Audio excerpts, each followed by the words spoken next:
malandro boemia, que se identificava, entre eles tem a camada subalterna, que agora trabalha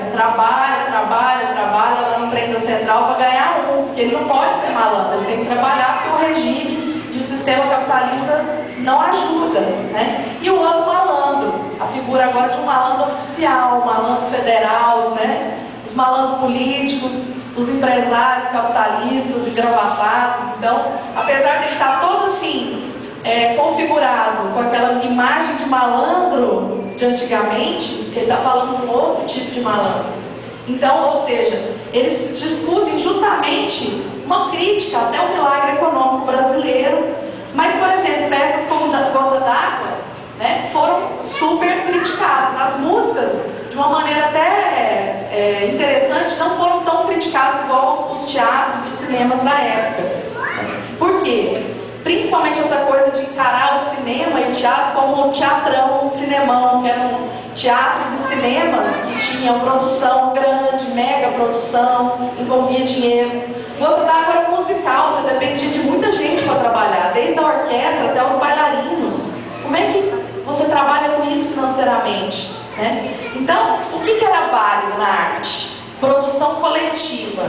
Quando envolvia financiamento, não tem liberdade de expressão, não tem arte verdadeiramente.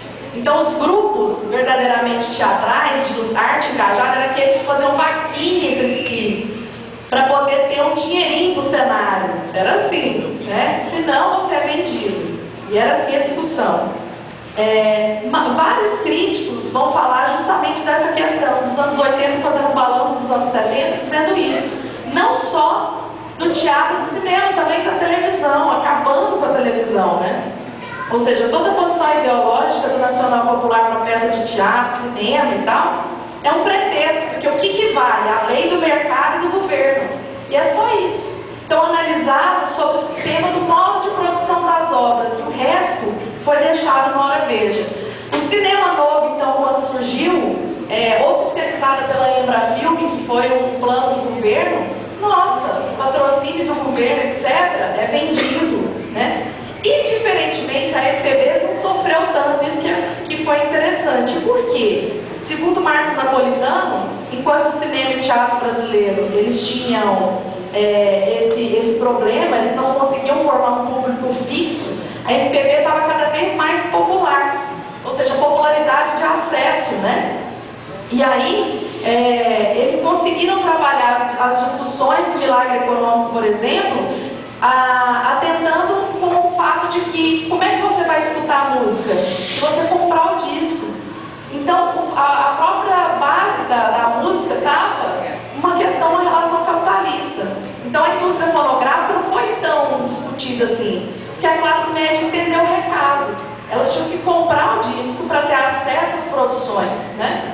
Então, e outra, aí vem toda aquela discussão até do Chico Buarque. Gente, eu não vou fazer teatro para operário, até porque é muito caro.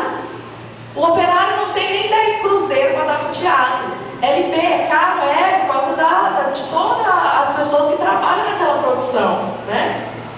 E aí, ele fala, eu sou totalmente dependente do sistema, eu vou trabalhar com a multinacional, eu estou dentro do sistema capitalista. Então, essa discussão, qual que é a discussão que eu queria levantar com essa palestra? A gente não pode deixar de pensar que, independentemente de qualquer coisa, toda arte é política, sendo engajada ou não. Ela tem uma mensagem a trabalhar. Só que a gente ainda não conseguiu cutucar a ferida da arte no mercado. E a gente tem mania de desvalorizar isso. De tal forma que, hoje, você fala que um artista global que vem apresentar uma peça, né? Ele lota, ele é comercial, né? Não tem nada a ser discutido, porque não vale nada.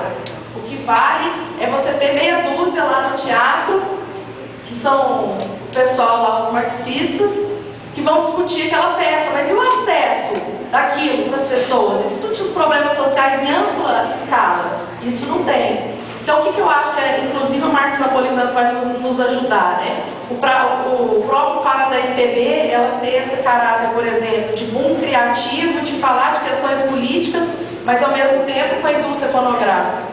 Segundo Napolitano, nos afastamos tanto da tese da cooptação dos artistas pelo sistema, quanto da visão que aponta a MPB, por exemplo, comerciais. Não é uma coisa nem outra, não é o 880. A nosso ver, os futuros estudos sobre o tema deverão assumir o caráter contraditório, híbrido e complexo desse produto cultural brasileiro.